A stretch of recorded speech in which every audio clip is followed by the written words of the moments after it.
Okay. Thank you, Tricia, for your clarity. Let's start up. I'm Paul Costello. I'm the Executive Director of the Vermont Council on Rural Development, but for tonight's purposes, I'm the governor's appointed leader for his local support and community action team, which is one of the central parts of the recovery effort out of state government. The governor built a team that had three parts to it. And the first part was a set of of sort of fiscal leaders in Vermont, bank presidents, people with great expertise on federal resources and so forth, who worked as a team to counsel businesses to help them avail the best opportunity possible of capturing federal funds, to get as much PPP into the state and to get as much other grant dollars to support private sector businesses. And of course, they did a great job. Vermont probably led the nation per capita in the receipt of PPP monies. The second group was really designed to help look at the feathered reopening of businesses and what are the appropriate protocols for different kinds of businesses and how do they respond and support different sectors as they wrestle with the significant challenges that are ubiquitous with the COVID epidemic. And that group has done some very good work. Our team for local support is designed as a longer term effort.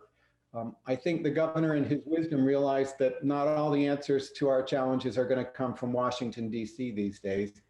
And they're not going to come just from Montpelier either.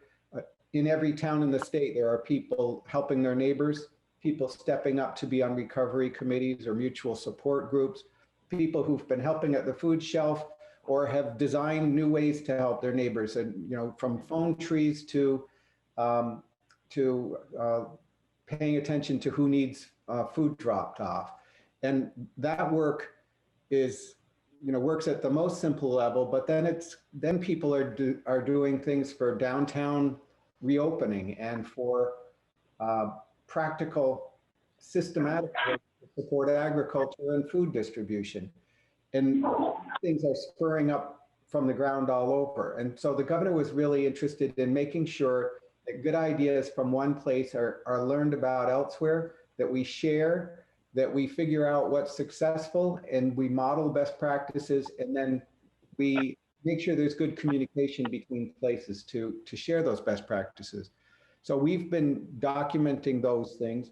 We've also sent an initial preliminary set of recommendations to the governor on some practical steps that are very important in supporting the progress of communities in COVID recovery. From these calls that we're doing at the county level, we've got several goals.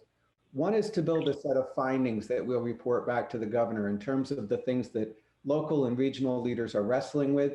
What are some of the key priorities that seem to ring through these meetings that could have public policy or an investment significance to the governor and legislature? But fundamentally, we're in these sessions looking to share some best practices, to learn best practices that are going on in each county and in the towns and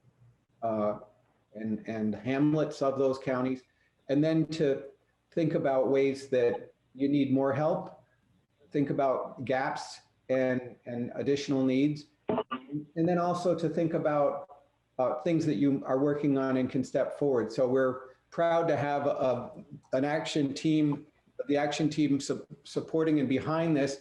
But we also have a set of partners who are with us as visiting team members. And those visiting team members represent the congressional offices and Agency of Commerce. We've got Tom Berry from Senator Leahy's, Jacob Hemrick from Housing and Community Development, Sean Gilpin from Housing and Community Development, Eric Recchia from USDA Rural Development, Sheila Reed from Senator Sanders' office, Kevin Weiberg from the Community Foundation, and then Sims from NEK Collaborative, who is horribly missing from the slide, but Catherine Sims, and then Nick, Kramer, and Jenna, and myself from VCRD. So really appreciate everyone being on. You wouldn't be here unless you were dedicated to moving things forward for Orleans County and for your communities, and we deeply appreciate your commitment to that work. I'm going to turn it over to Jenna, who will describe some of the work that we're going to do this evening. All right, thanks, Paul, and welcome everyone. Thanks for joining the call. Really appreciate the visiting team being here and the steering committee, Catherine Sims and her board and others who helped pull these together. So a really quick overview, you'll see on the slide here, the agenda for the evening is we're gonna, in just a minute here, break out into 2 breakout sessions. These were topics that were chosen by the collaborative board and other partners as they think about their recovery priorities and what they would like to hear from folks in the region. And so the topics for tonight are building community unity, which Catherine Sims will facilitate, and housing, which Nick Kramer is going to lead. So we'll break out into those sessions. You're actually going to first hear from an opening kind of keynote speaker in each of those forums that will help to frame the discussion, to share strategies and recovery efforts from other parts of the state, as well as just help to kind of frame the context for the conversation. They will share up front, and then most of the session will be focused on your input and hearing from you about challenges that remain, concerns and worries going forward into the fall and winter. But also, we'd love to hear from you, what are strategies that you're working on that are emerging in your communities today? And importantly, what are some ideas and suggestions and thoughts for local, regional, and statewide action as we go forward? So, and then at the end of the session, we'll have a chance for those visiting team members that we just mentioned to share some reflections on the conversation. And then I'd invite all of you to come back at 8:10. Your facilitator and your team, your scribe and IT manager in the meeting are going to share instructions to get back to that closing session, and we'll have a chance to hear a report out from each of the groups and then some closing words. My name's Nick Kramer. As mentioned several times, I work at Council on Rural Development with Paul and Jenna. I'll be facilitating this conversation. Thank you guys all for joining this housing breakout. Really excited to get into this critical topic, both before and after pandemic. So really appreciate you're all taking this, at least where I'm sitting, beautiful September evening to sit on the computer and talk community development. So I just want to underscore one more time, Paul kind of mentioned in the opening session, this process is in no way like a top-down process. We're really here. We're blessed tonight to have a number of deep expertise visiting team members on the call. I'll briefly run through again who's in this particular breakout. But we're really here as a neutral facilitator, primarily in a listening role, to listen to you guys, the participants, local Orleans County residents, residents, and just to leverage the grit and ingenuity of local Vermonters. I think that's what makes this such a great place to live. So just want to say that at the outset to set the tone. I'll briefly run through one more time who's on this call. So we're lucky to have Sean Gilpin from the Department of Housing and Community Development. Sean's actually going to kick off the conversation for us in a minute here, talk about some of the things that they're seeing from the agency's perspective with regards to housing over the last couple months. We're also lucky that we have Sheila Reed from Senator Sanders' office and Tom Barry from Senator Leahy's office tonight with us on the call. Really looking forward to their expertise and reflections towards the end, and maybe an update on some of the stuff that's going on way down south with both senators within this arena. So thank you guys for joining us.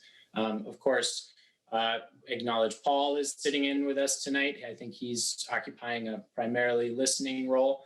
And Eric Recchia, who has stepped up tonight to be our fastidious note taker. So really appreciate that, Eric. And he's going to be instrumental to capturing some of the ideas we share. So with that, I think I've probably talked for long enough, and I'd love to turn it over to Sean to give a brief overview of some of what you guys are seeing at the department. Sure. Well, thank you, Nick, and good to see a couple of familiar faces and also a few more unfamiliar ones, which is great. Again, my name is Sean Gilpin. I work for the Department of Housing and Community Development, which is part of the Agency of Commerce and Community Development, if you want to seek me out. excited to, as always, talk about issues of housing. And as Nick said, I think I will start off with just a couple relatively brief comments, and then open things up, and more than happy to have a dialogue with folks, or what would you call a multi-log, since there's so many of us who have the opportunity to speak.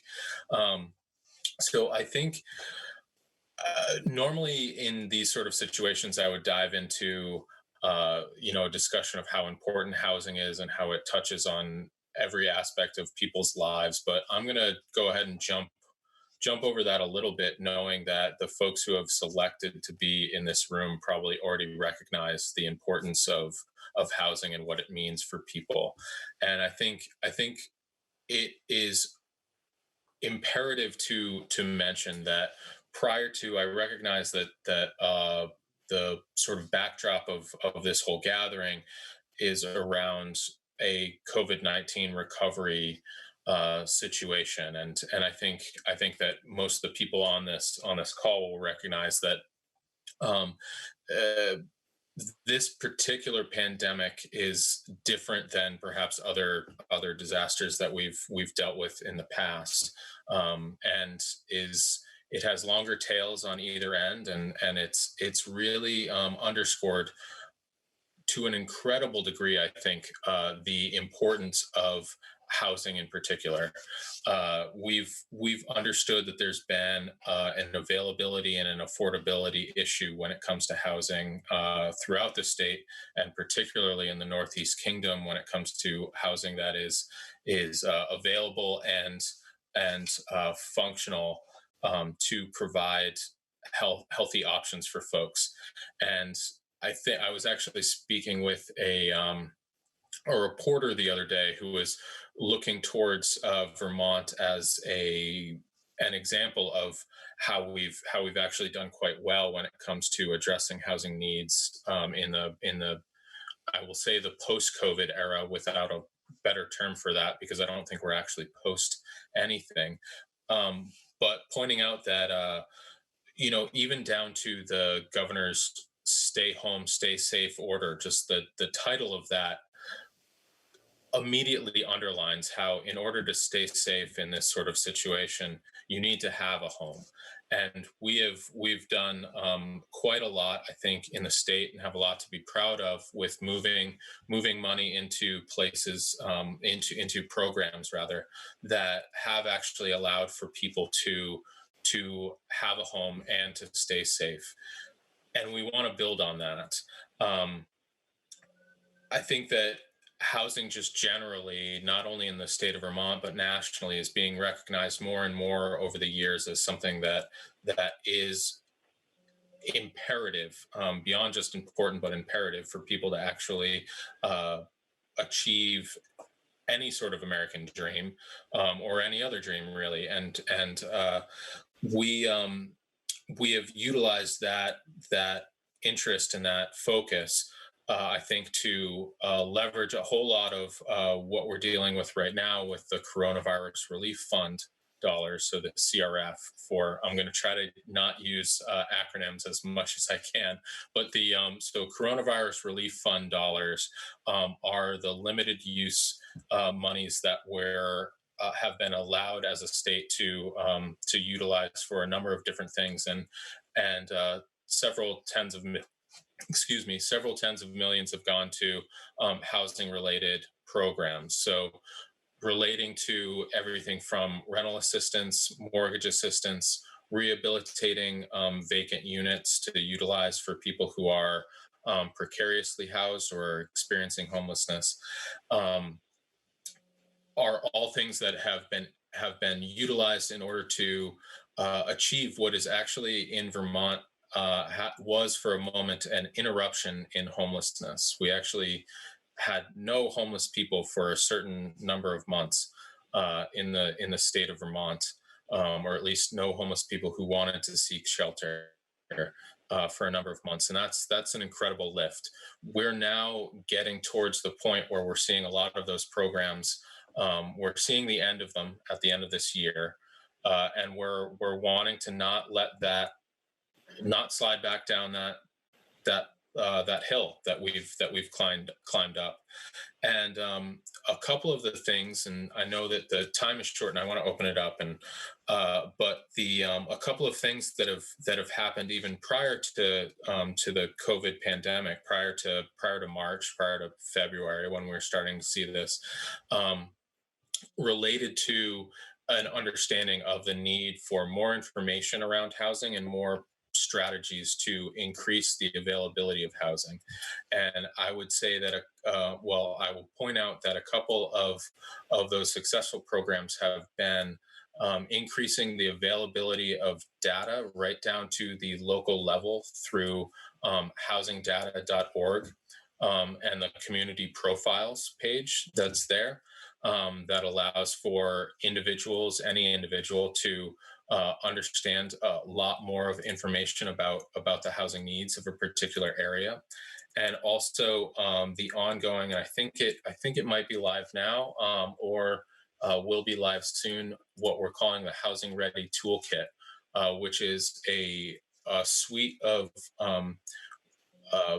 resources for folks who are interested in engaging with anything from the Development Review Board to your Select Board to just your local folks, to try to talk about why it makes sense to have more housing opportunities in areas that we've especially designed for growth, and also just areas where people need more housing opportunities, because as we know, it touches pretty much everything from an economic perspective to a social and health and safety perspective.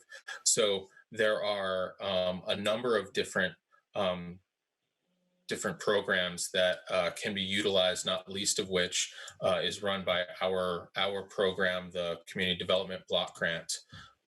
Is a perennial. I'm sure many people know about that, but is definitely one of the programs that we run that can be utilized to help local housing development happen. So those are some of the things that that are available out there right now. I think that there is a growing interest in supporting housing development and housing improvement throughout the state. And I will cede the mic for a moment and let and be happy to respond to comments and questions. That's fantastic. Yeah, thanks so much, Sean, for that. I think there's obviously so much there to unpack, and I guess I'm glad we have 75 minutes to get into it. But really appreciate your sort of laying that out there. And I think one of the major takeaways I hear, sort of the theme of what you're saying, is there's this moment, right, that how do we capitalize on this moment? I mean, for all of its dark clouds, what are the silver linings, and kind of how do we leverage these changing times into the future? So with that, I guess let's get right into it. I want to give a brief overview just so you guys know where we're going. We have a loose script tonight. We have about 4 questions, and the choice of those is really intentional. It helps guide the discussion, and we don't get bogged down in just identifying any one particular thing, but also, as mentioned, this is part of a series of forums happening across the state, and having kind of a loose framework to follow is really helpful, both as we're taking input back to the governor and the administration, but also in comparing best practices across regions, and really trying to compare collective notes. So I'd like to urge us to follow the structure as best we can. I'm going to do my best to be kind of a gentle shepherd on that. Just to quickly overview, we're going to jump right into thinking about what are the challenges that you're seeing on the ground related to housing, where are we at, then move towards, well, what would the goal be? What is sort of the best case scenario in the housing arena in Orleans County and the Kingdom more broadly? Then any local strategies that are emerging that you're already seeing that are innovative and creative pivots to address the issue. And then finally, any ideas for local, regional, or statewide action So just to give a little bit of a sense, that's the arc I think we're hoping to follow. Last thing I'll say, just a couple of Zoom housekeeping tips.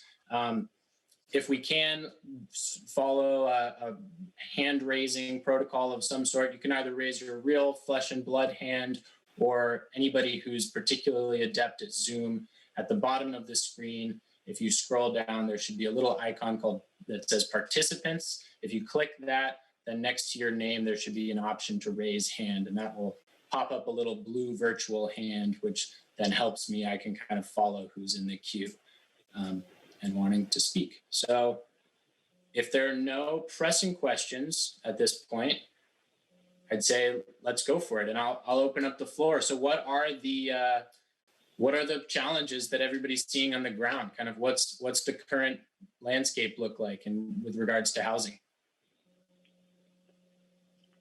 Well, I would say here in the Northeast Kingdom, because of COVID-19, we're seeing an influx of people moving into the area. It's not just here in the Northeast Kingdom, it's other places throughout Vermont. 7 Days had a good article about realtors being very busy, and that's good, I guess. It's also the cost of housing here, a cost of housing products. To fix up your home, the costs are basically the same as they are in the Burlington area. The goal would be to have housing for everyone that wants it, and that it would be good housing. Our housing in Newport, which is the area one of the areas that I represent, it's older. That's not to say it's not good housing. The housing needs to be updated. And when I say updated, I'm talking about updating from knob and tube electrical work to more up-to-date work, more up-to-date piping, water piping, getting rid of the lead piping that may be in some of these older homes, updating some of the furnaces that maybe had at one time been coal-fired and are now have been converted to oil-fired. So those are some of the things that, some of the challenges and some of the things that, I suppose most homeowners, if they can afford it, are trying to update. That's I'll great. just leave it at that. Yeah, thanks, Representative.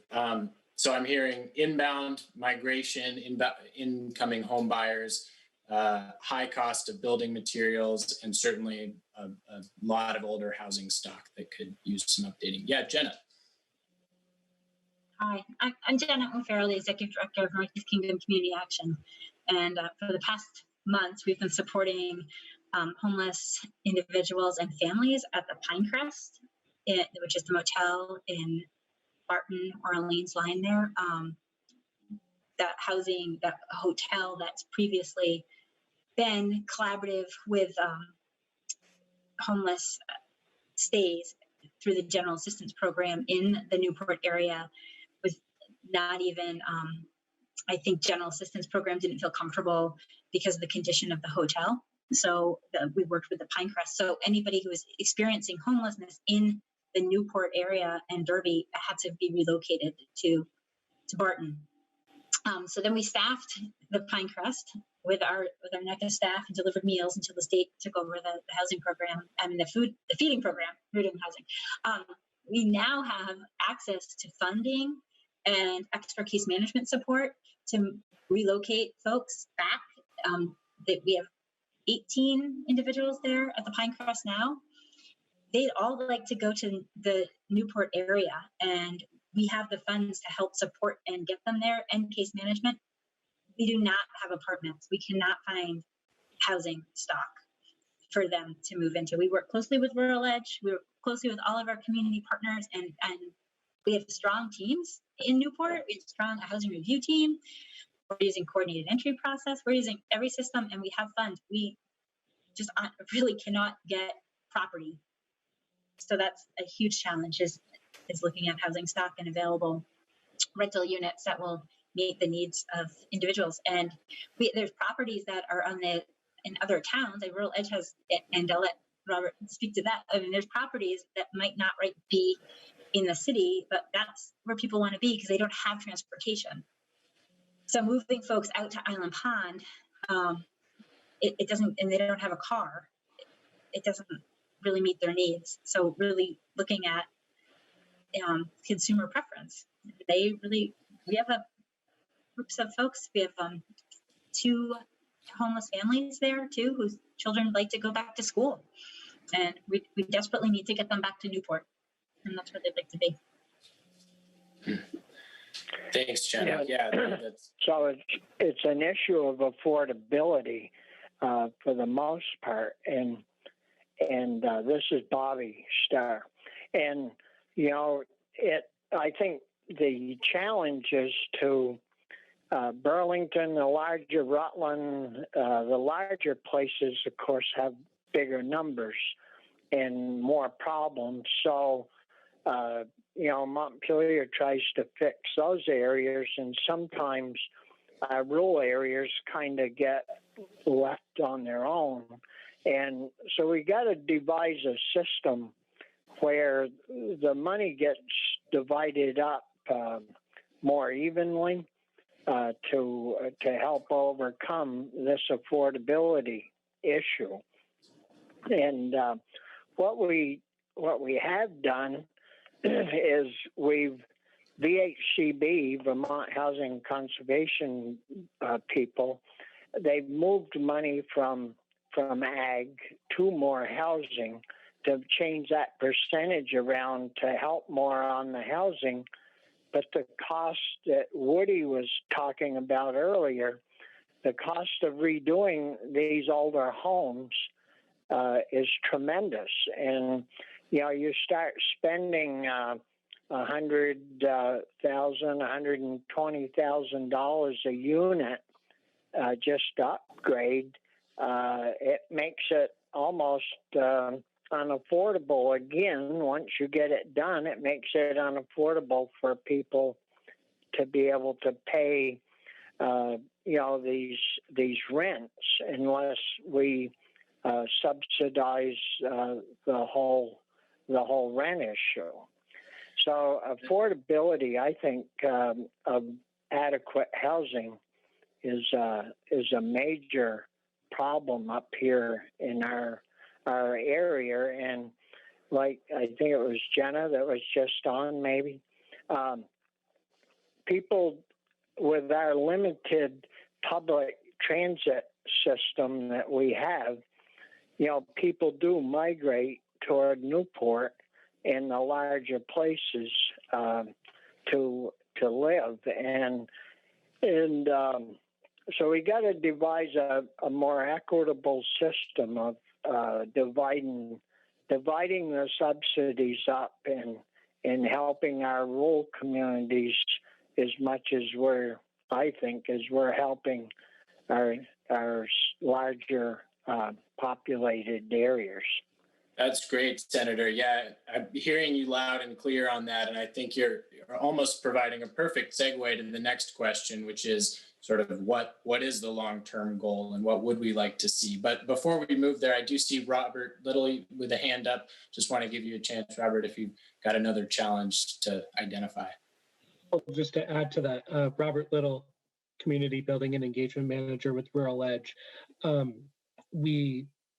I was talking to Patrick Shattuck, our Executive Director, just in passing the other day about various opportunities. Obviously, we're doing the big project on New Avenue, the New Avenue building in St. Johnsbury. I was talking to him about different possibilities here or there. I was joking that the apartment that I live in on Spring Street in St. Johnsbury is right next to a Rural Edge building. I said, well, if it ever comes up, why don't you buy it? He said, oh, no more small buildings. He said, it's just not, he said, I'm done with the small buildings. It's not economically feasible for us to take on any smaller buildings. So from Rural Edge's perspective, if we're looking at Newport, we're not looking to buy a couple, even multifamily homes. We're looking to develop. We're looking to develop something big ish by Vermont standards anyway, is my understanding, which then I'm not going to open up the can of, no, I will open up the can of worms, but I don't want to get too much into it. But it's a shame when you go to Newport and you see a big hole in the ground and there's a housing need. I mean, if we're looking at something in Orleans County, that hole in the ground kind of speaks to it. So maybe that's a segue into yours too. What's the long-term plan there? And I know it's not all up to the state, but there we go. I think so. Yeah, I would like to, just looking at the clock, kind of move us along here. And do you have something quickly to say that will kind of transition us there? Thank you, Nick. I just wanted to go back to a couple of things that Representative Page said, and just to add that weatherization is a really important piece of work that can help lower operating costs for families. And oftentimes people don't have the upfront cash to put the investment in that's going to save them money. So some kind of a revolving loan fund that could help make that happen, I think would be really useful. And I think also just one more quickie, our historic landscape, our old farmhouses they're just so important to the way they're really important to our brand. And they add so much to our community character. And it's just such a shame when you see an abandoned house. And we don't need any more abandoned houses. That's all. Thank you. Totally. So yeah, I think, Anne, that actually is a great transition. I mean, I've been jotting down some of the things I'm hearing you guys say, that we really need a system that divides money more evenly based on geography and doesn't just focus on metropolitan areas of the state. This all being part of this long-term vision emerging. We need to reframe maybe the narrative about development and rethink opportunities like that hole in the ground, a revolving loan fund, and that you said. Yeah, I don't know your name, 802-251, go ahead. 802-295-1300, if I see a hand up. Yes, hi. This is Tomasz Jankowski. I'm the CEO of Northeast Kingdom Human Services. Good evening, everyone. And I just wanted, and I really do appreciate hearing what everybody else has said thus far. I just wanted to offer perhaps a slightly different perspective. And my perspective is the perspective of sustainability. Having an investment is one thing, but being able to sustain it is, I think, a little bit different. And when I look at the housing needs in our communities, whether it's in Newport or anywhere else, I look at the kind of a systemic way in which we can address the multiple factors that kind of coalesce around housing. And one of those factors is homelessness and mental health and substance use that are associated with it. And our organization is probably in a better position to afford housing, to purchase housing. But it is not always able to provide the wraparound services around it. And I think if we perhaps could also think systemically in terms of, if we are making the housing affordable, what other services are needed, and whether or not we can also provide the funding necessary to provide the services to those individuals who are homeless for a number of reasons, not the least of which is mental health and some other socioeconomic attributes. So and then once we get that funding, what is the mechanism for sustaining it? How does this wheel turn so it does not always call for an external funding, but how can we build self-sustainability into it, if that makes sense? No, that's great, Tomas. Thank you for what I'm hearing loudly and clearly in that is the need to integrate housing with all of our other services and provide wraparound support for individuals and factor that into affordability. And then, well, if I may just kind of add a concrete example, and it will take me probably 60 seconds. We just recently we engaged in a project working with two different parties, with the Department of Mental Health and the Office of Economic Opportunity. On the one hand, we worked with Rural Edge to purchase a building. And on the other hand, we worked with DMH to secure the funding so we can provide those wraparound services to the homeless population that otherwise would have lived in that facility up to, I want to say, up to 30 people. And where it all fell apart was, I think, while we would have been successful on the housing side of the ledger, we were not successful on the DMH side. There were no funds available within DMH, and therefore that project basically fell apart because we would have not been able to afford providing those services for which we could have afforded to buy the building. So anyway, so that's the kind of disjointment that that we are experiencing and kind of trying to put our arms around it. And I know that our representatives and senators are really in support of what we are doing. It doesn't always work itself out to the end. Yeah, and I think you guys are perpetually ahead of the curve, right? Diving right into what are some of the local strategies that you're seeing on the ground. So thank you, Tomas, for that. They're sort of teeing up even the next question. Before we sort of fully go there, what else is part of this long-term vision for housing in the area? Does anybody else have any other kind of points that they want to add in or refine the picture of what's already been mentioned?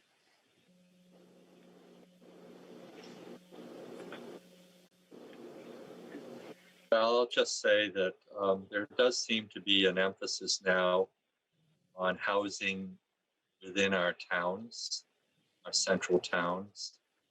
I go back to Newport because that's my home. There's very limited land for development around Newport. There's probably other communities that are the same. So you have to look at our downtown area. It also looks as though Act 250, which may or may not be passed in the near future, is kind of pushing towards that area to have more housing development in our downtown areas as opposed to rural areas, out into the country. So I'll just leave it at that.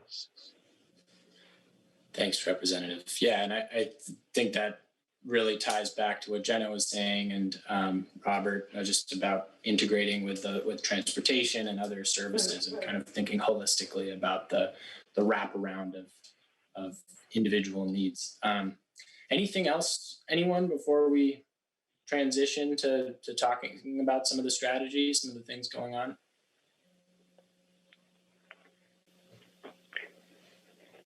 Give a moment for inspiration. This is Bobby again.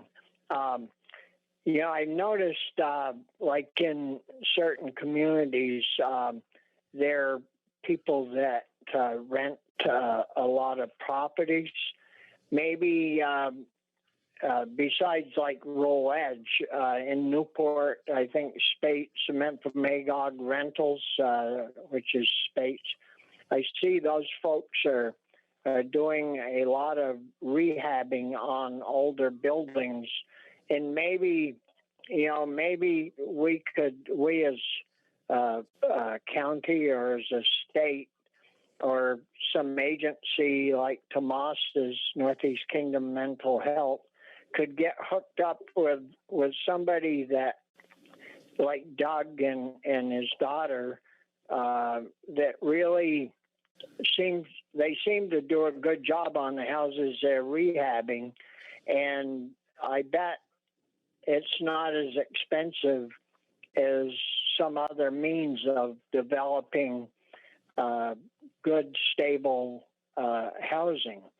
And on the homeless side, if a person is homeless or a family homeless, a homeless family is a lot different than an individual that's homeless. And we should have, both smaller units for single homeless people, and there should be more family homeless housing available. And then they could hook up with efficiency, like Spates could hook up with Efficiency Vermont and get a lot of help that way to try to keep the costs down so it makes it affordable for people to live in these homes once we get them fixed. But affordability is a big issue. And the other issue is maybe, these properties, once they're fixed up, the taxes are usually go right along with the appraised value. And maybe we could set up a taxing system to help offset some of the cost of these taxes to people that put together homes to take care of and make them affordable. Thank you so much, Senator. Yeah, I'm hearing a lot of echoing of what folks were saying earlier, sort of circling back to Tomas's idea about sort of sustainability of affordability and how do these things remain affordable over the long term. I'm also hearing you say loud and clear that there's a real need for a diversity of housing stock, right? Like, right. Not just individuals, but for families as well. So I do want to sort of transition into thinking about what we're seeing on the ground. But yeah, I see hands going up. Jenna, and then Tomas. I was just going to echo what he just said around diversifying units to meet the needs of individuals other than families. And we at NECO, we work closely, besides Rural Edge, with Human Services and with Doug Spates and his daughter. And they've done an amazing job providing outreach and support services kind of beyond what you would expect from a landlord. So I think one of the things that would really help us as an agency, but for a vision for the future, is really connecting a landlord group together, because I think it's risky for landlords to also risk to get into relationships with tenants that don't have a great history. And we can put in a lot of support services. We have support services and we have funds available right now, but really trying to connect landlords and work closely with them so they have the support to maybe take a risk and rent to somebody that might not have a great rental history. That's great. Thanks, Jenna. Tomas, did you have something to add? I don't know if this is for this portion of the meeting or is it for the solution portion of the meeting. So I don't want to kind of... How about I'll preclude? If it's something that you're currently seeing that seems like a replicable strategy that's happening, let's get into it now. If not, I've already started pre-populating this ideas for future action section. So what I would add maybe is that that I think, as Senator Stark pointed out, I think Doug Spates and his business is a big resource in the community, and likewise, as if Jenna works with the men from Mega Rentals, we also work with that business, and we do have some clients who reside there, and we provide services. Some of the relationship might be at times more challenging than other, but at other times, but nevertheless, I think the man from Mega Rentals is a big asset in the community. I would say that that one of the potential options to explore, and I think it will take probably a round table to get there, would be to really think through the tiny homes model, and it cannot be done by one party. There has to be almost like a consortium putting this project together. But I think if we would have committed ourselves to tiny housing communities in an area that is accessible, because we cannot think about housing without thinking about transportation and many other socioeconomic issues. I think we probably can get a little bit ahead, because I think what we are constantly hearing is that either new construction or rehabilitation is very, very expensive. But I think if we looked into the tiny housing strategy and put together a consortium of developers, our representatives, business people, community partners, perhaps this strategy, which has probably not been exercised or maybe not vetted fully, could work. That's great. Yeah, thank you, Tomas. I see there's a This little is bit an strategic plan. The tiny housing community is our organization's strategic plan. We just need partners. Well, so I was going to ask, sort of reflect back to you, given we're thinking about promising practices on the ground and kind of what's already going on. Are there good examples locally of our folks already diving into the tiny house world in some micro version? Do folks know of places where they've successfully popped up some tiny homes? There is one of our sister organizations, so to speak, the Washington County Mental Health. They have started tinkering with tiny housing ideas. They have not developed a proper development, but they have built one or two homes where they are housing transitional people who need housing in transition, whether it's a family or individuals. So I think it's promising.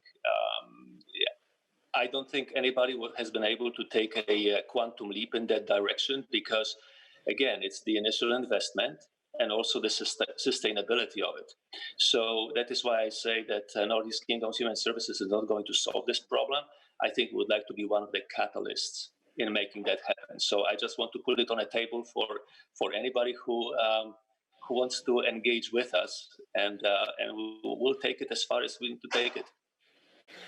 There are some universities that are working on tiny houses. There is a big competition, I think, every year where these university students bring their developed project down to Washington, D.C. for big competition. I think Norwich University has been one of those schools, as well as UVM, maybe St. Michael's. But there are a number of schools throughout Vermont that are working on these tiny houses. And they're really quite remarkable how you can live in such a small area. Yeah, and actually, I will say, sorry, Anne, you've been raising your hands. Never mind. So you please go. Let's go, Anne, and then Sean. And then Thank I you. see Robert's. Thank you, Sean. I should have said earlier that in my day job, it doesn't say so on my screen, but I'm the outreach coordinator for Heat Squad weatherization in the Northeast Kingdom. But I just wanted to go back to, I think it was something that Senator Starr said, which I just wondered, I mean, I'm not up to date on this, but in the town of St. Johnsbury has put together, I think, a pretty good strategy for coordinating with landlords and giving them incentives to improve their properties. So I just wondered if anybody else knew about that as a model, knew more than I do. Anybody that could speak to that? Jenna? Yeah. I don't know what the incentive piece of that is, but I do know that through the Community Justice Center, the coordinator there runs a landlord liaison group that NECA participates in, but it's in the evening and it's a group of landlords and they were meeting quarterly, I think. But there was a lot of support and conversation around the issues that people were having. Maybe Robert knows more about maybe what the incentive piece is. Yeah, I believe Anne's probably talking about the rehousing recovery program put out through the CARES Act. Is that true, Anne? No, this is something that I think it's the, what is his title? The assistant manager in St. J. Casper. Yes. Yeah. To just bring landlords together. And the incentive was they got a free walkthrough by a friendly policeman to identify basically safety issues in all the apartments. And then what they had to do to get that, I think, was contribute $35 for each unit. And then that money would go into a fund, and then they would give that money back as grants that the landlords could then apply for to make ADA, I think it was ADA improvements. It just seemed like I mean, that news is very old. I don't know how it's going now, but I thought it was a great strategy. That does sound really impactful. And I just want to highlight, Paul added here in the chat that it's Joe Kasperzak in St. J leads the network of landlords and local incentives, which I think is what you guys said. Yes, thank you. Thank you, Paul. Anyone else? Robert, I still see a hand up. Any other inspiring or scalable strategies we're seeing evolve over the last couple months? A couple things that we're doing as a NeighborWorks organization. We have a home ownership center, which we do a lot of things. So we do home buying counseling, pre and post purchase financial counseling, those types of services, which are good. We also have our home repair program. So that's where moderate to low income families can come in and say, you know, it's usually what we deal with are roofs and wells for the most part. When somebody gets in over their head, they don't have to be, but really what it's been used as is somebody gets in over their head, they come in, they take out a low interest loan, and sometimes we grant money, all that type of stuff. So that type of model works, but we're having a really hard time, and as part of my job, to help get that information out there, that those resources are available through Rural Edge to anyone in Orleans, Caledonia, and Essex County, any homeowner. So that's important for helping people stay in their homes. And the other thing that we're doing, another sustainable model, which helps keep people in their homes, particularly seniors and those with disabilities who are on Medicare through our SASH program. So if you don't know about SASH, look that up. It's support and services at home. We have coordinators who check in with people quite often and wellness nurses. So the other thing to help address the housing problem or the housing issues that we have too are, especially as people start to get older and start to go to the doctor more often, to have something like SASH available to them to help them stay in their home longer so that they're still comfortable even if they're out in some of the more rural areas. That type of thing is very much scalable. If we have greater interest, we just hire more nurses and more coordinators because a lot of that's coming through state Medicare dollars.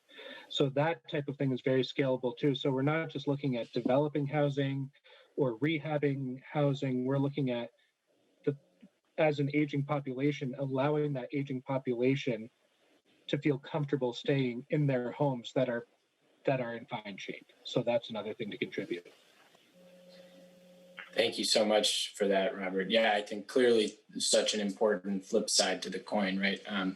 Very resonant. I live in Corinth, Vermont, in northern Orange County, and that's to a T the probably biggest challenge among most folks in my neck of the woods. So really appreciate that. I do want to highlight, so we had a sort of a long contribution in the chat here from Adam. His mic's not working tonight, but he just raises the issue of financial assistance, which you were touching on a little bit, Robert, and sort of with the counseling and the NeighborWorks program, but saying lack of financial education, many people lack financial management resources, suggests partnering with the Community College of Vermont and local high schools to begin assisting people to better understand like finance management, job skills, et cetera. So thank you, Adam, for that. Definitely will be capturing everything in the chat we save and incorporate into the notes, and think that's a really good point. So what else? We have a couple more minutes on this particular topic. Are there other strategies? It seems like there's a lot of folks with a lot of deep expertise in this topic on the call. Other things that have been working, or either within the area or elsewhere, like talking about the Washington County mental health tiny homes model?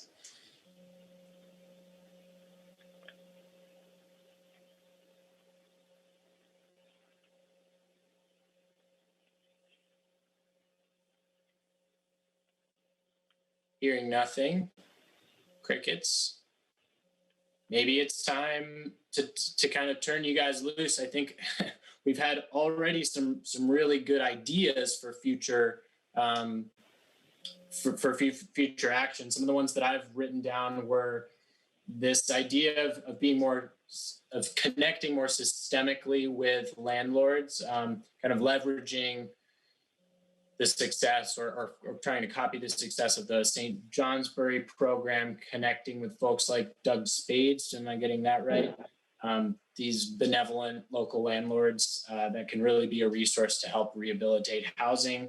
I've got Senator Starr's comments about thinking through ways we should re-examine our state allocation of money, right? And redirect specifically to areas that may be a little bit off the geographic beaten path, if that's the right term. Tiny homes, tiny house communities. What else? What are some other ideas that for levers that might be pullable to help move forward in this arena? Yeah, this is Bobby again. I've often wondered the state of Vermont, backing up any housing project to build.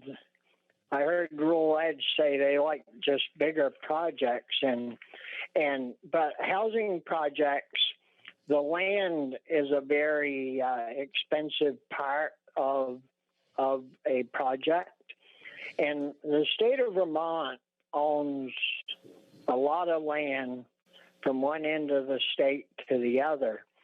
And if we could find land that the state owns close to communities or even in communities, and somehow convert that to building affordable housing on, that would certainly reduce the cost of that overall project and possibly could make it more affordable for people to either rent or to buy. And I just am throwing that out there to get comments back from individuals to see if they think anything like that would be feasible. Thank you, Senator. Yeah, I'd open it up. Does anybody have reflection on that? Oh, I would just echo what Senator Starr said, that land is a scarce commodity. And not only can we not find it in the strategically located places, but it's also very expensive. And I think to the extent that the state would partner in that adventure, would be incredibly welcomed by the communities. I would just echo ×2.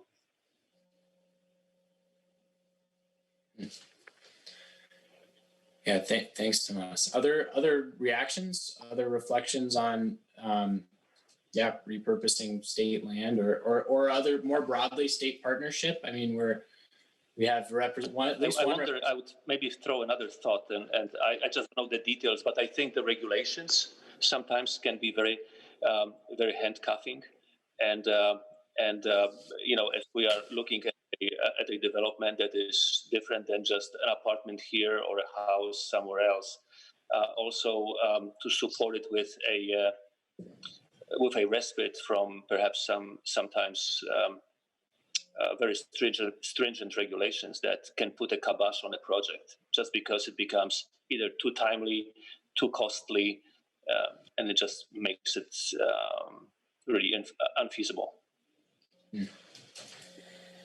That would go along good with the state as a partner and making these things more affordable.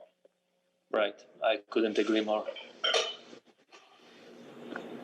Definitely a refrain that we hear across the state, right? That there's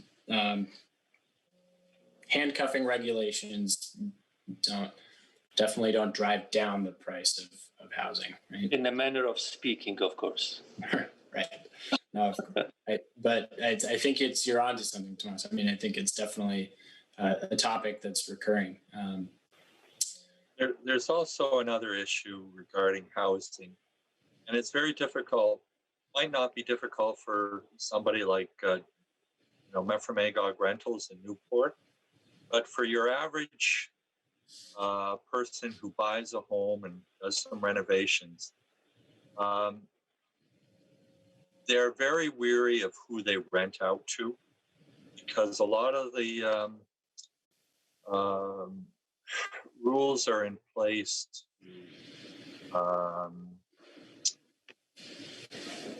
that help out the renter as opposed to the individual that owns those houses. So perhaps that is why the costs of renting in our areas is so expensive, because if somebody rents a home and destroys it, it's up to the landlord to look after those costs himself and bears those costs. And I'm just saying that there are a lot of landlords that are very leery about renting to individuals, like somebody said, that has perhaps a bad history in renting. So I don't know how one can fix that, other than maybe the state could perhaps provide some assistance to landlords in maintaining the homes. Thanks, Representative Page. Yeah, I think that's another ubiquitous issue, and definitely speaks to the power, I think, of some of the program Ann was talking about, of anything that kind of leverages local municipal support or collective support for landlords, so that, like you say, it's not just the buck completely falls on the landlord if there's a bad situation or damage done to the property. What else, guys, in terms of ideas to move forward? I see Ann's put in the chat a little bit more about the STASH program in Heartland, and an effort to help elders stay in their homes, volunteers to help people with firewood, lawn care, acknowledging it's in sort of a wealthy area right next to Dartmouth Hitchcock. Ann, do you want to speak any more to that, or say any more to what you've put in the chat?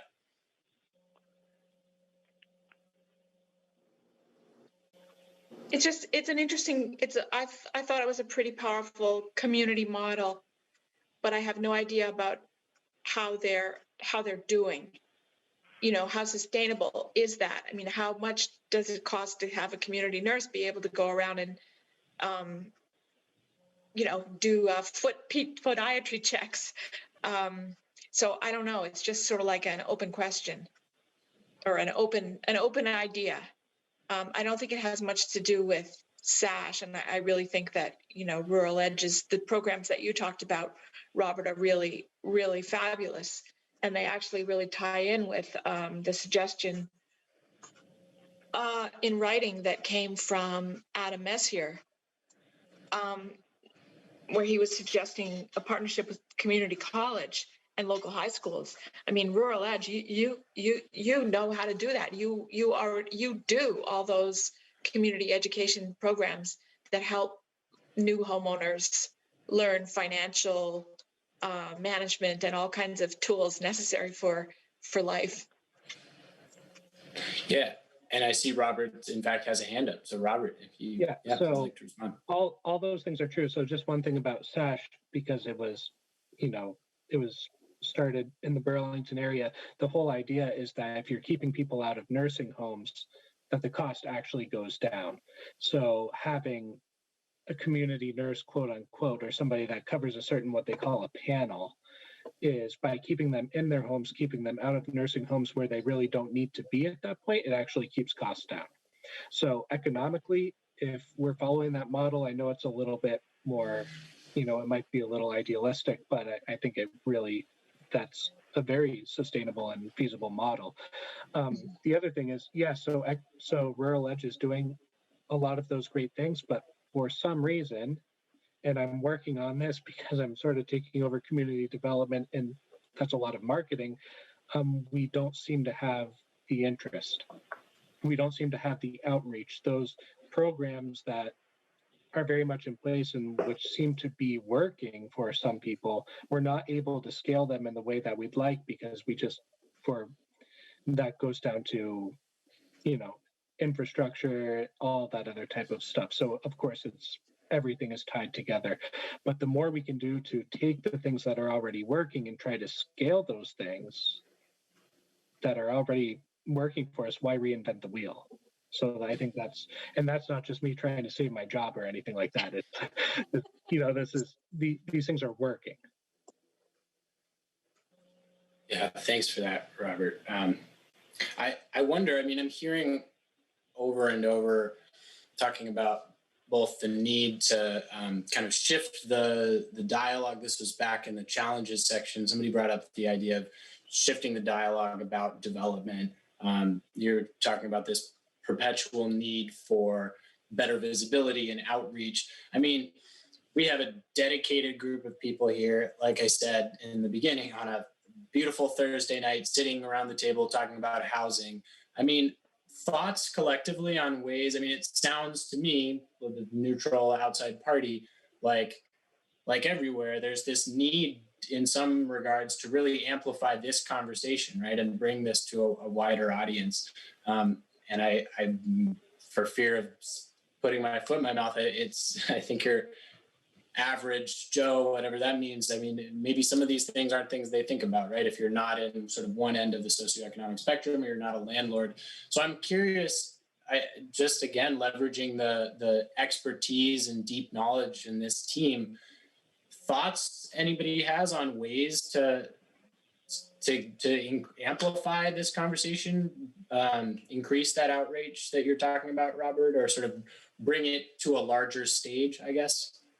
Not that this stage isn't important, but thinking about how do we move the conversation into a broader cultural narrative. And maybe there's good strategies already on the ground that are working, and that would be awesome to hear too. Yeah, Paul. Yeah, it begs the question, are there housing commissions or citizen committees for housing in Newport or St. Jay? And is there one for the county, or would that be useful?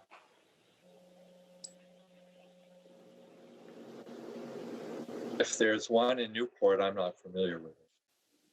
There is one in St. Jay, as Jenna mentioned earlier.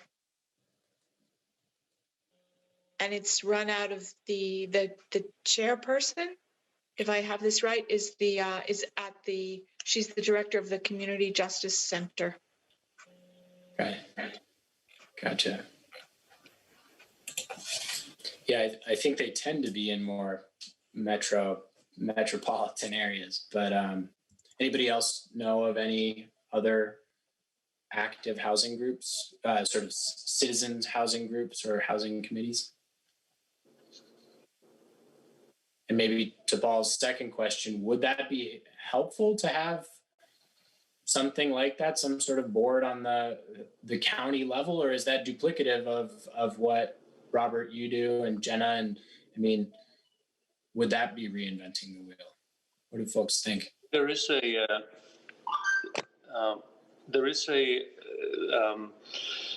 part of the NEK Prosper, which operates primarily in the southern Northeast Kingdom. There is a CAN that resides within NEK Prosper that focuses on one of those CANs, focuses on housing. And I think Robert or Jenna can speak more to the details. I don't know those details about housing as much as I may know the mentally healthy CAN, but I think there's another kind of a center where conversations about housing take place, and maybe they can shed some more light. We had there was a similar organization that was starting in in the northern Northeast Kingdom, but that community action or this accountable care community never really took off the ground.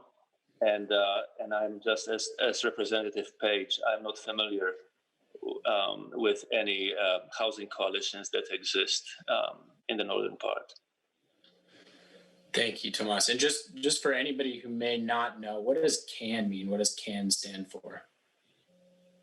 Community Action Network. Yeah. Great. Thanks, Ron.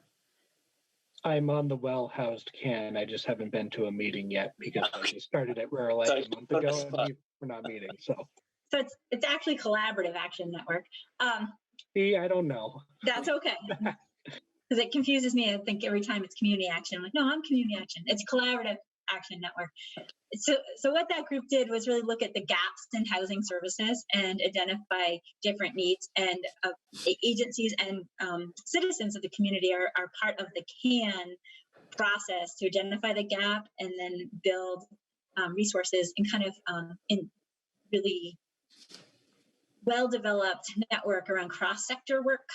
So I think agencies in Caledonia County are kind of well-versed and networked into kind of coming together in problem solving outside of their agency as well. In Newport, as Tomas said, that started through, that group started from the accountable healthcare community, and the hospital started the group, and there was some turnover and the group kind of, it dissipated. So there isn't kind of that teaming that happens at that level in the Newport area. In terms of parallels, I think both regions, we both have our COCs, our Continuum of Care meetings that happen monthly that focus on homelessness. There's housing review teams that meet every single week and review housing needs. There's community partners that meets weekly in both regions. Another thing that's in St. Johnsbury, which I don't know if it's in Newport, if anybody else knows on the call, but through the Community Justice Center, they also mobilize neighborhood coalitions. So in St. Johnsbury, there's neighborhoods that have come together in different regions, and they've done some community development at that neighborhood level. That's in terms of like block parties or community circles, which really builds that citizen investment and voice into the community. And I'm not sure if that has happened in the Newport Derby area. That's really interesting, Jenna. That seems to me like very much something scalable or replicable, and that great bridge between sort of the service providers and the maybe a more general public community. Let's see. I'm seeing the light go up. Senator Starr, were you about to say something? No, I'm listening and taking everything in. Okay, your little icon just lit up, so I just wanted to be sure. What I guess, let me keep it open. Any other ideas that folks have kicking around that they want to get out on paper? I think I would just kind of perhaps challenge us all to how do we start crystallizing those ideas into actions. And because I think there are many well-meaning people, there seem to be community organizations around it, but I think the progress does not seem to be commensurate with it. So I wonder, my question is, how do we kind of enter into the applied science? How do we take the theory behind it, the good ideas, and apply them into practical solutions? And I think the solutions don't have to be huge. They don't have to be of a scope that we cannot put our arms around. But I think if we started off with some small-scale projects or some small-scale ideas, and that might be a good start. This is where we can kind of maybe get some traction. I'm just seeing a bit of a disconnect between the ideas and and the final product. And what's missing between them is this action. And I don't think I have a solution today, but I want to challenge us maybe to think in terms of where do we take it from this meeting? Because if we don't take it anywhere from this meeting, then this is where it ends. And we are going to be here a year from now talking about it, and a year after that, and maybe a year after that too. So anyway, just to kind of help you kind of keeping this conversation going. Absolutely. Well, I appreciate it, Tomas. And I think it's the critical point, right, about any of these conversations. How do you move forward? I guess I'd reflect it back to everyone else. Anybody have ideas on sort of either places to start or concrete ways? I mean, we've listed a huge, I have this very sloppy page full of strategies that are working and could be scaled and replicated, and certainly we'll be doing our part to relay back up or sideways over to the governor and the administration, but also reflecting these strategies back out and hopefully making resources better known and available. But we're just obviously one very tiny piece of this larger jigsaw puzzle that sits with you all. And so maybe this is the opportunity in the next couple minutes. And then I do want to give some time for our visiting team to share some reflections at the end. But any kind of final thoughts? I think Tomas queued it up greatly. I mean, where do we go from here? How do you take some of these ideas? Not to put anybody on the spot, but is anybody chomping at the bit and have some ideas? Well, we will be at the table wherever and whenever that table is set. And if we can be leveraged for being a part of this kind of putting the team together process, count me in. I just don't want to hijack the conversation, because I know that in this room, there are people who know more than I will ever know about housing. And I don't want to presume that I know the answers, but I just would like to kind of have us commit to taking it to an actionable step, whatever that step might be. And maybe, and correct me if I'm wrong, but I think in the community meetings, we may not necessarily have the participation from our by our legislative leaders, by our senators and representatives. And maybe this is what's missing in this conversation. I don't know. Maybe I'm presuming, but those are my observations. And maybe Senator Starr and Representative Page or some other legislative leaders that we have quite a few of representing Northeast Kingdom should be around this table. Well, it's something that I would certainly be willing to spend time participating in, and here, as well as participating in Montpelier to try to get things rolling on the legislative end, if that was necessary. And I, we've got a good working relationship. Us legislators from the Northeast Kingdom, we work well together, and we do have a caucus where we meet occasionally, but that hasn't really worked a lot this past year. And of course, then we ran into the COVID-19 stuff and haven't been in Montpelier since early March. But if we could, I'd certainly be glad to come to meetings wherever and help move this forward. And I think a combination of people that, like Magog Rentals, they should be at the table. People that rent property, and people that have the resources that necessary to build these kind of properties and remodel older properties so our communities look better and things. So yeah, I'd be glad to work on something like this. Thank you, Senator.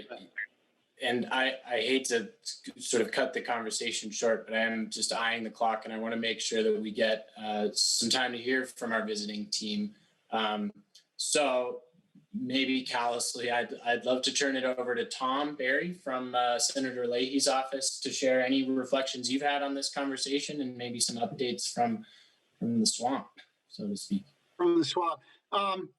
It's been a real interesting conversation. I've been scribbling some notes right along on what I might comment on. Some are fairly specific, some more general.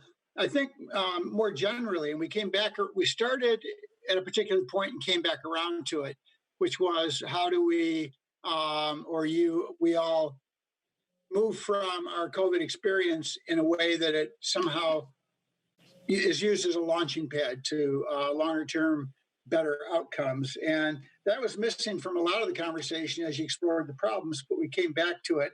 And I think that's important. And I had a few thoughts about that. And, by understanding and focusing on some of the problems that became very evident as a result of the COVID crisis, which is ongoing, it may, in effect, draw out the collaboration that seems to be taking place, but I've heard a number of times needs to be expanded upon. And the fact that we can all be sitting in a dozen towns across Vermont right now on this call, it's nice to see people face to face, but this may present the opportunity for collaboration and cooperation that didn't exist before. And we're really never going to go back all the way to where we were before on all needing to meet in person. And it also, a lot of groups and individuals have felt more motivated to look at how we can all pitch in together. So building on that seems like a good outcome of this meeting. More specifically, and getting to what's going on in the swamp, I wouldn't look for any really significant larger stimulus or recovery legislation to move ahead of the election. There'll be a sort of a Band-Aid COVID bill that is much needed to patch up some of the funding pools. But there is a pent-up demand and a high expectation that there'll be substantial legislation that addresses renewable energy and social and racial equity and infrastructure, et cetera. So making sure that you're part of that conversation, interact with your congressional offices, and get fairly specific in what's helpful. And a lot of what I heard here, we could say we learned this at COVID, that when we had to put in an eviction moratorium, here's what the arrearages were in rent. And here's why it makes a whole lot more sense to have people in affordable situations than have to rush in with a rescue package. And you can kind of go down the list with utilities, et cetera, and making sure that we know where those needs are. There will hopefully be funding for more weatherization, et cetera. So there's opportunities coming up, and I think this conversation can help clarify what the Vermont delegation should be tracking going into those conversations. And if you check with me on November 4th, I can give you more information on how those conversations might go in the next Congress. But I think we're headed in the right direction. A couple of sort of very specific things I heard that I just had some thoughts on. There was some talk about landlords and how do we work with landlords as a group and individually? And there was some discussion around the risk that landlords take on with certain tenants, or they perceive those risks and may not be prepared to step forward and be helpful. And it struck me, I work on FEMA issues and flooding, et cetera. And an idea might be maybe there's a way to create a risk pool for landlords that if they will take on certain responsibilities on themselves as landlords, no evictions or a different eviction process, or taking in certain sorts of tenants, or et cetera, that they might not otherwise. Maybe there's a way to have a national or a regional risk pool where you provide some insurance to that landlord that if you step forward or participate, you get this benefit of, if you do end up with damage to your property or expensive legal issue that comes up, we're going to insure you against that risk. So it struck me that maybe there are some things that came out of the conversation. And I know that Council on Rural Development keeps good notes that, might be creative to bounce off of. The need for financial education, I had a thought too that University of Vermont Extension does a lot of that kind of work, both on nutrition and on agricultural viability, helping to provide farmers with business planning. So that might be something to talk to UVM Extension about expanding their offerings in that regard.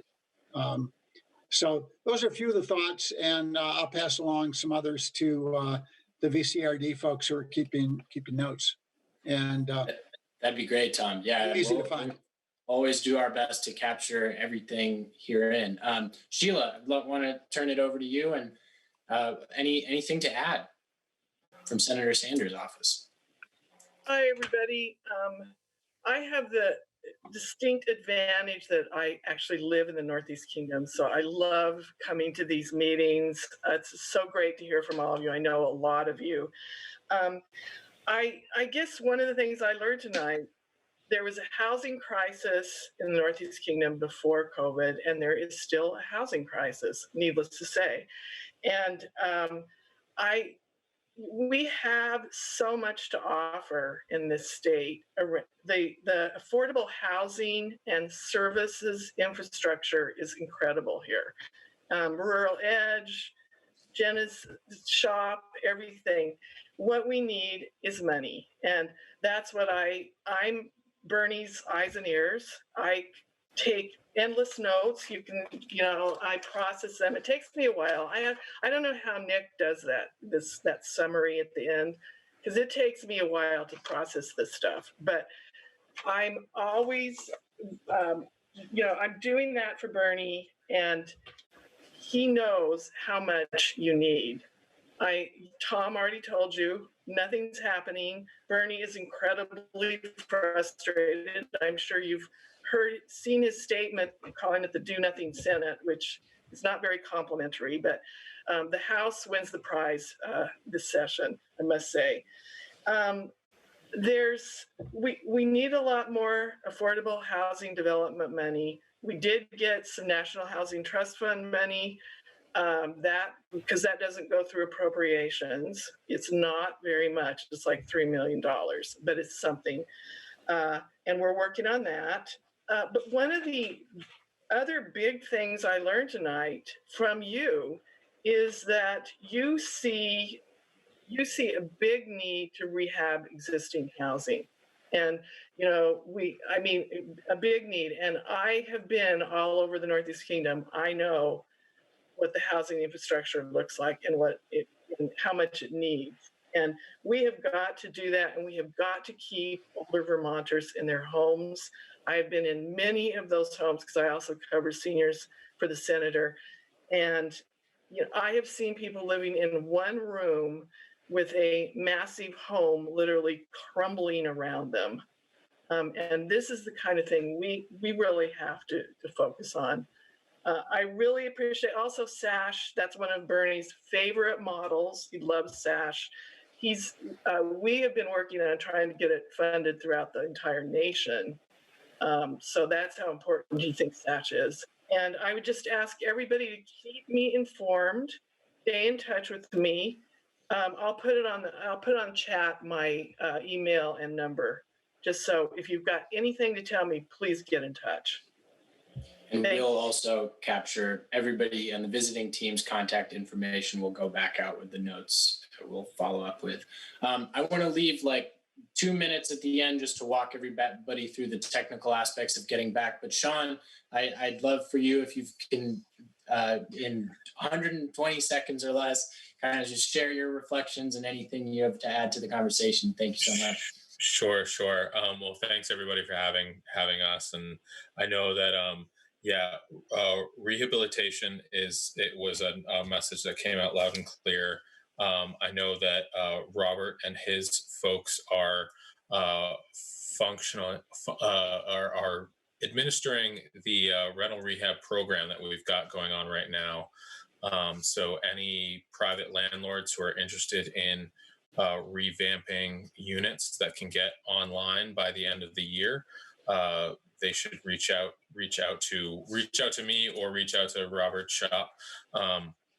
And I know that Sheila and Tom and their bosses know that hopefully in that CARES Act Band-Aid is an extension of the use of those funds that we can utilize. But I also thought it was really interesting that the idea of a renter risk pool, for lack of a better term, came up again and again to kind of make some bumpers, if you will, on the options for folks who might have had a checkered rental history to be able to engage with local landlords. And that has been an issue that has been discussed a number of times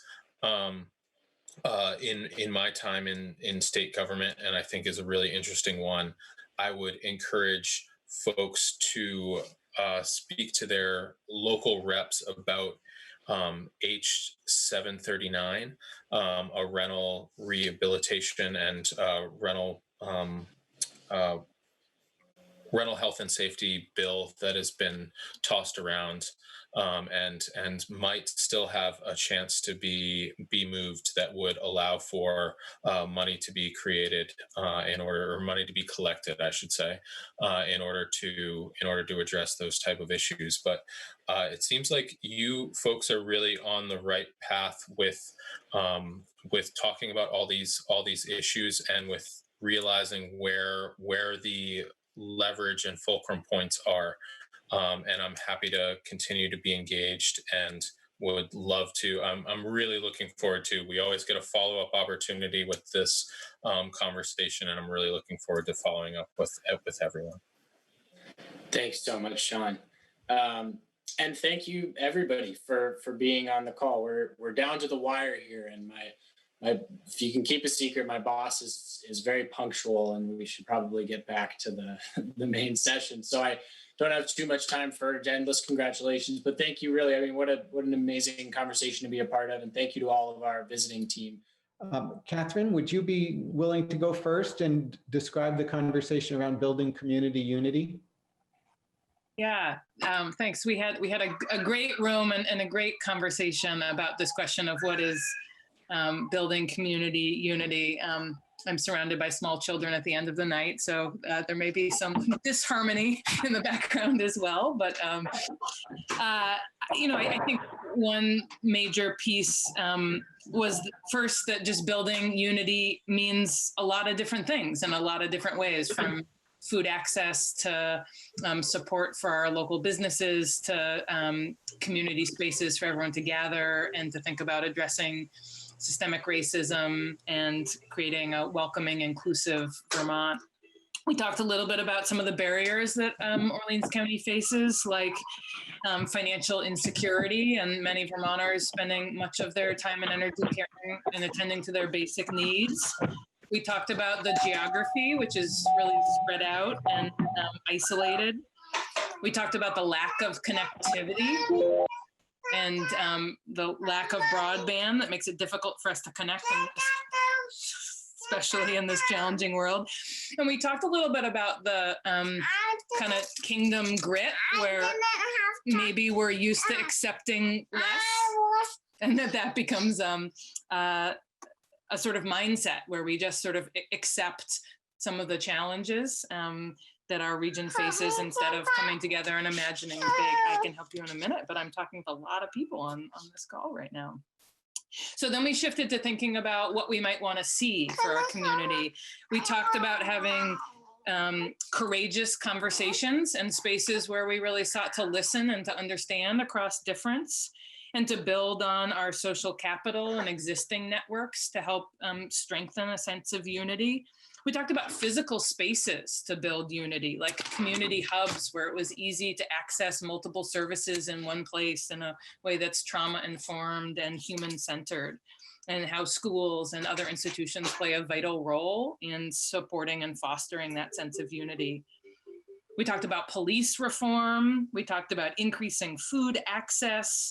We spent a fair amount of time reflecting on technology and how we might increase access to broadband, and also provide navigators who can help Vermonters understand how to use technology and ensure that everyone has the equipment that they need. And we also sort of spent some time reflecting on how to center those that we want to serve in our community and making sure that everyone is heard and everyone is a part of the conversation for building the kind of community that we want for ourselves here in the kingdom. And I'll leave it right there and then put myself on mute. Thank you so much, Catherine. You know, nobody is ever sad to see someone else's rambunctious children. In fact, it's part of the heart and soul of what we get to experience now, being in each other's homes. So thank you for that.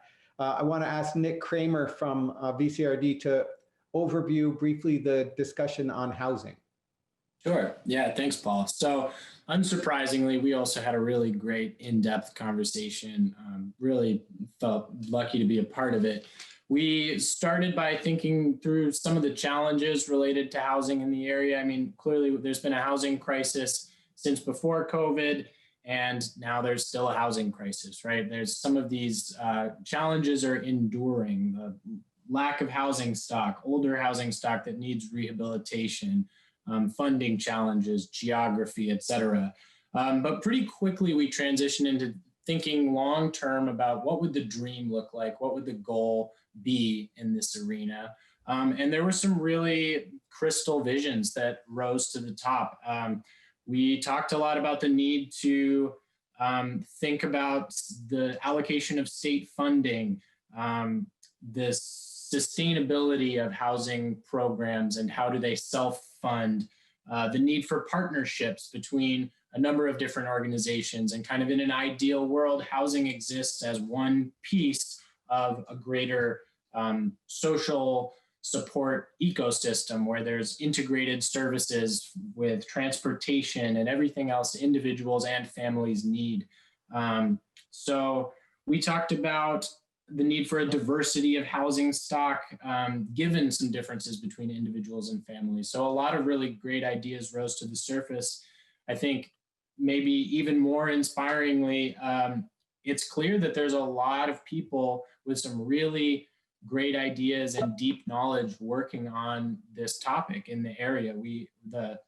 One of the longest sections was what's already happening on the ground that could be scalable or replicable. So we talked about local landlords who have been helpful in helping to rehab larger developments or larger chunks of housing stock for which they're responsible, and partnering with local agencies. We talked about SASH, a program to help older adults stay at home into their older age. The Continuum of Care Networks, an innovative program in St. Johnsbury that helps landlords kind of make preemptive improvements to their properties and create a little bit of a risk pool. So, and great ideas for the future. We talked about need for tax relief, repurposing state land, rethinking some of our regulations, and really just not reinventing the wheel, but seizing on what's already working and leveraging that forward and trying to double down on our partnerships and our communication and really bring the public dialogue about housing to a larger stage. So really a great conversation to be a part of, and want to thank everybody for making it happen. Thank you so much, Nick. So this is the third of the Northeast Kingdom sessions, and I want to thank the NEK Collaborative and NVDA for their leadership, as well as everyone who was on the steering committee that framed the issues. It was interesting that building community unity and housing came last, but are probably as fundamental as any other conversation, and there are conversations everywhere in Vermont. I want to turn it to Jenna Koloski to share how we get back to you and what comes next, and then we'll conclude in just a few minutes. Yeah, so thanks everyone. Just really quickly, next steps. So tomorrow morning, you'll see an email from me that will have a survey link. If you have anything else to add to the conversation that you weren't able to add tonight, feel free to fill that out. But also, we'd invite you to send that out to your networks and share with others that weren't on the call, because we'll want to continue to receive input and hear from people all around the region. So you'll see that, but then later you'll see a follow-up that captures all of the notes from tonight's discussion. It captures the input from the survey, and then also contact information for the visiting team members. I'll just say, and this is the third Kingdom Forum, we did make a decision to put all of that information together. So you'll also see notes and visiting team contacts from the Caledonia County Forum and from Essex. And so it'll all be there in one place, as well as thanks to Kingdom Access for recording. There'll be recordings from the sessions of these 3 forums. So you should see that within the next couple of weeks. Thank you so much, Jenna. So we're seeing similar themes in these conversations all across the state. We're also seeing a lot of faces of people who are absolutely dedicated to the future of their communities. And we're hearing things like people saying, we're working with as much discipline and energy as we possibly can to form as good as strong plans for recovery as we can in the face of complete uncertainties about when those plans go into effect and what's going to come next as we approach the fall and the next year. And the tension that people are under as they're trying to move forward, both at the household level where people are juggling their children, juggling school, juggling their concerns about COVID return. At the same time, they're trying to work at home, pay their bills, care for their neighbors. And this is a tough time for a lot of families, but it's also a tremendous time of collective purpose, unity, and common direction in terms of pulling together as a society to combat COVID and to build a better future for us. Everyone says we're not going back to the normal, whatever that was before COVID. And in fact, we need to look at this time as a crucible in which we construct a transformative path of moving Vermont forward. One of the things that didn't come up much in the housing conversation that I think is interesting is we didn't talk much about home ownership. We talked a lot about the systems that are in place to help produce affordable housing or potentially fix up housing. But one of the fundamental challenges we need to think about as we come out of COVID is how we help people build equity and how we look at how we help people move out of poverty. Middle-class people move out of poverty because their parents help them put a down payment on a house. And low-income people don't have that support. They don't have the down payment. And so in the game of life, they never get to where their equity is growing because they have a stake in our communities. And so I think there's a huge conversation yet to be had. And I'm really delighted by the way this conversation teed up so much. I also would say to Catherine and the Northeast Kingdom Collaborative and NVDA, it's awesome what you folks are doing. And the more you do, the more people are going to say, we need you folks to help us structure the next phase of the collaborative conversation around housing or these other issues. And that's the trouble with leadership. And I'm not trying to put anything on you right now, but I do really appreciate the great work that's going on in the Kingdom today. I don't know when the Kingdom has had the momentum it's got now with all the challenges. It's just pretty impressive, the work that everyone's doing together. So thanks everyone for being on this call. It's been a great evening. Thank you for the visiting team who put in an extra half day on top of their long days of work. We deeply appreciate you being there for people in the Kingdom. And we'll go on and thread together to keep moving Vermont forward and to be Vermont strong. So thanks everyone for being part of the conversation tonight. Take care. Thank you. Bye-bye. Thanks, everyone.